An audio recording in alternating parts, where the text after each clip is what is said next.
La boxe anglaise est une partie très grande de l'entraînement d'un athlète de MMA.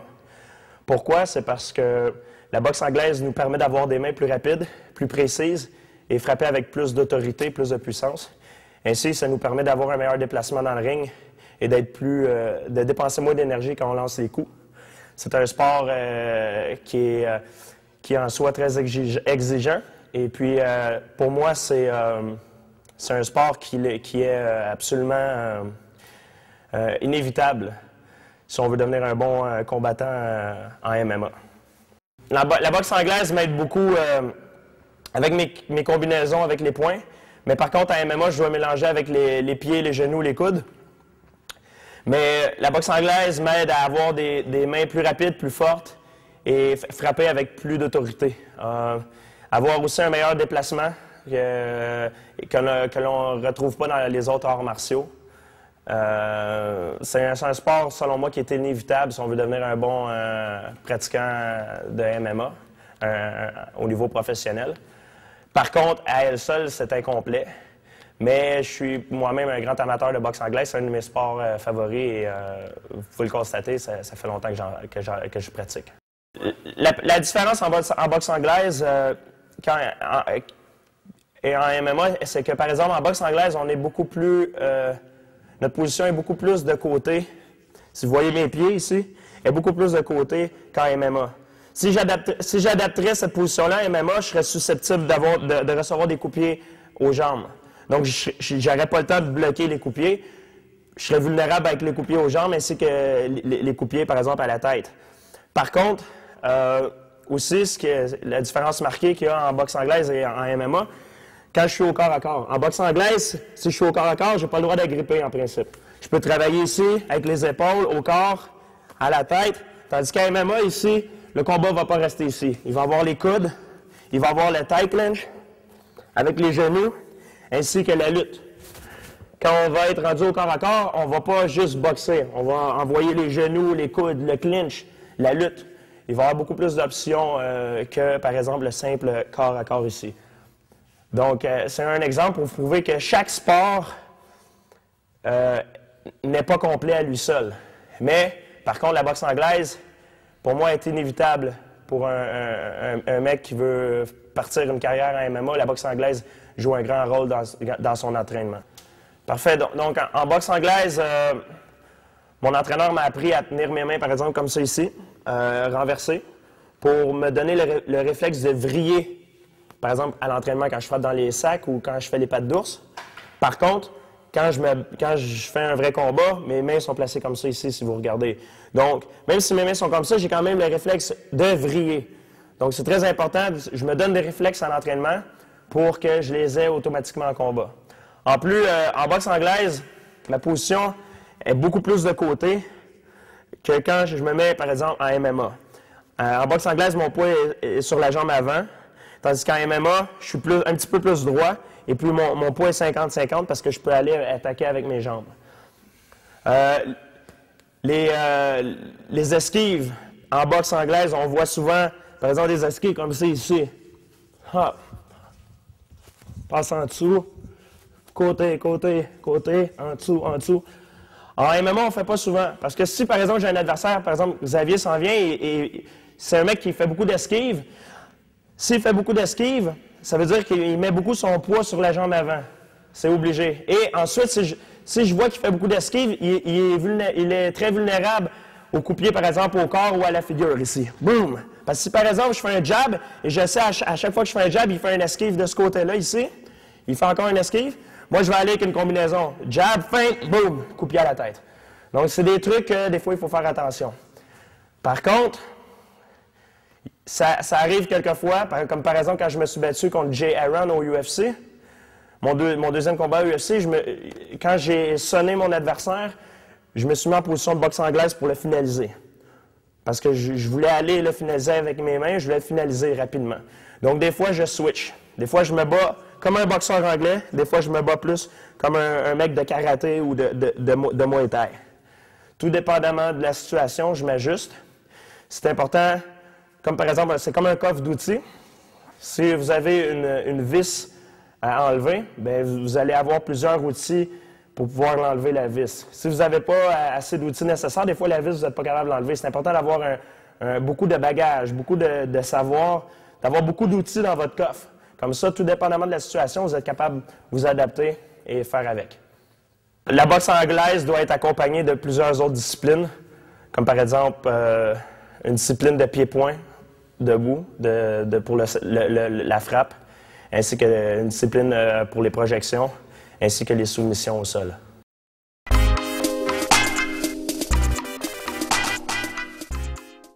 Là, présentement, on va faire des combinaisons de Muay Thai, karaté, pied-point. Ça peut être un mélange de plusieurs styles en même temps. Pour ma part, moi, je suis karaté, boxe anglaise et Muay Thai pour mon striking. Donc, on va vous montrer ça tranquillement. C'est un enchaînement de coups de poing. Ensuite, mon adversaire avance vers moi, donc je l'esquive et puis je contre-attaque avec 2 coups de pied. Donc, je suis ici. 1, 2.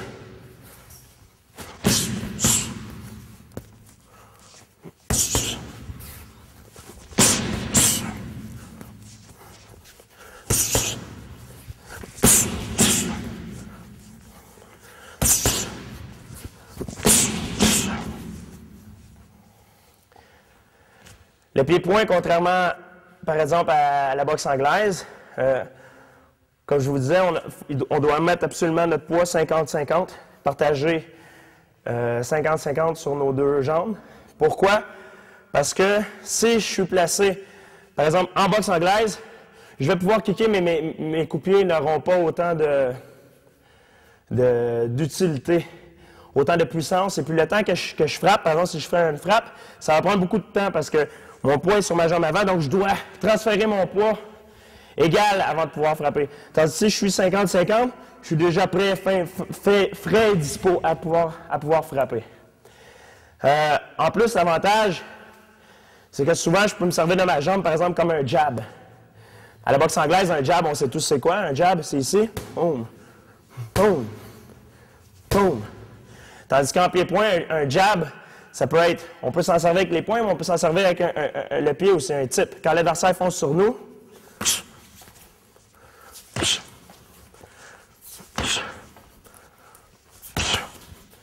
ça, c'est en quelque sorte, c'est une sorte de jab, mais on appelle ça un tips, un tip en anglais. Un front kick, un maigiri, piqué au corps. Donc, il y a plusieurs options aussi qu'on peut faire. On peut travailler les coups de genoux. Donc, si Xavier me fait une combinaison 1-2 suivie d'un coup de genou.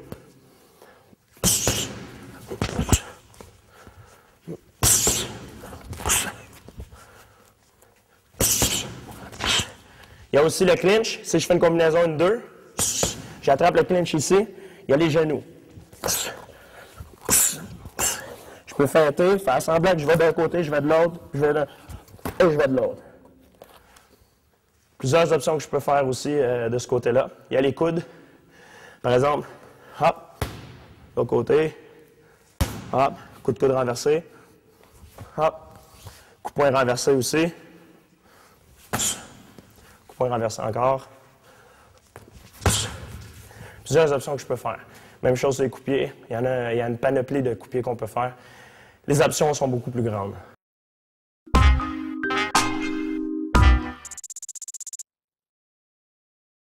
Je pratique aussi la lutte. Il y a deux styles de lutte. Il y a la lutte gréco-romaine et la lutte olympique. Il existe plusieurs autres styles de lutte, bien sûr, mais les 2 principaux, c'est les suivants. Souvent, durant le combat, par exemple, moi et mon adversaire, on échange des coups. Et puis, tout en échangeant des coups, on rentre au clinch. Le clinch de lutte gréco-romaine, ici. Un bras en dessous et un bras par-dessus. Cette position-là est neutre. Il faut faire attention, il existe aussi le clinch de Muay Thai, qui est ici, que je contrôle la tête. Tout à fait complètement différent.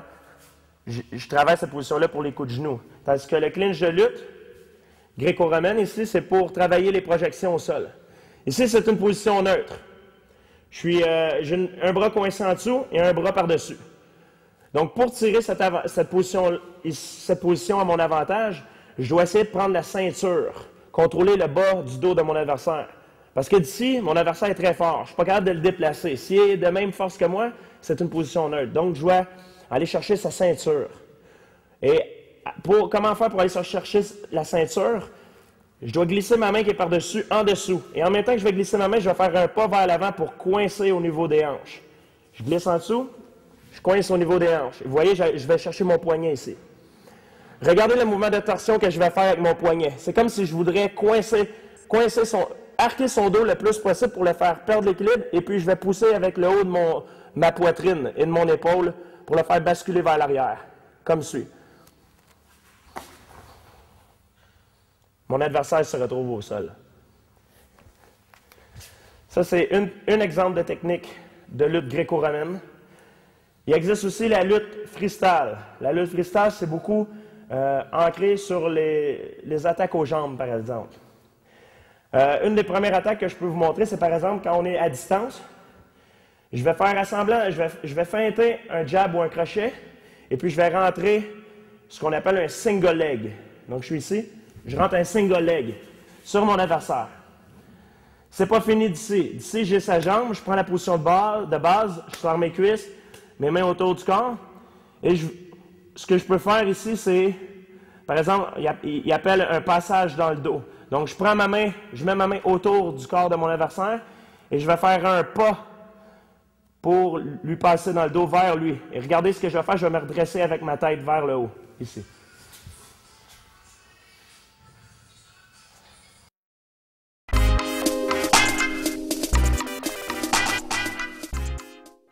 Souvent, on se retrouve au sol en position en MMA. Et quand je me retrouve au sol, les jambes autour de mon adversaire, c'est une position neutre. Mais je peux par contre tirer cette position-là à mon avantage. C'est sûr, d'ici, j'ai les soumissions. Mais par contre, mon adversaire est très dangereux ici parce qu'il peut me frapper. Vous voyez? Moi, c'est sûr, ici, j'ai les soumissions. Je peux par exemple appliquer les clés de bras. Mais mon adversaire est très... J'aime pas cette position-là parce que mon adversaire peut me frapper. Donc, pour tirer cette position-là à mon avantage, parce que moi, je suis un combattant, je suis quelqu'un qui est très technique, j'aime pas me faire frapper. Je dis toujours, par exemple, quand j'enseigne dans les séminaires, avant de penser à attaquer, pensez à vous défendre. Parce que des fois, si on est trop agressif, on pense pas, on voit pas les coups venir, et puis on peut se faire passer le chaos. Donc, tout de suite, quand je tombe au sol, ce que je fais, je vais dégager les mains de mon adversaire comme suit, en passant par en dessous, et puis je vais le tirer avec mes hanches. Vous voyez, ça va donner ça comme ça ici. Je dégage les mains, et puis je le tire vers moi, pour les mettre ses mains au sol. Ah! De 1. Rendu ici, ce que je vais faire, j'enrobe un bras ici. Et puis, regardez, je vais pousser mes fesses vers l'extérieur, ici, et mettre le pied dans la hanche, pour contrôler son élévation. Mon avant-bras rentre à l'intérieur, ici, et puis mon autre jambe s'en vient vers le haut, comme suit. Donc, comme ça, ici, Xavier, il peut pas me frapper d'aucune façon. S'il essaie de me frapper avec les poings, il n'y a aucune façon de me frapper. Et moi, par contre, j'ai plusieurs soumissions, j'ai plusieurs options. Je peux le frapper ici, je peux contrôler, je peux passer l'omoplate, le triangle. Il y a plusieurs options qui s'offrent à moi. Donc, cette position de défense, que j'appelle la garde MMA, c'est ma favorite au sol. Donc, je vais la refaire tranquillement de l'autre côté, bien sûr, pour que vous puissiez voir comment je l'applique. Garde MMA. Je contrôle les deux bras, j'enrobe l'autre. Ces deux bras sont pris, il ne peut pas me frapper. Position que je tire à mon avantage dans les circonstances.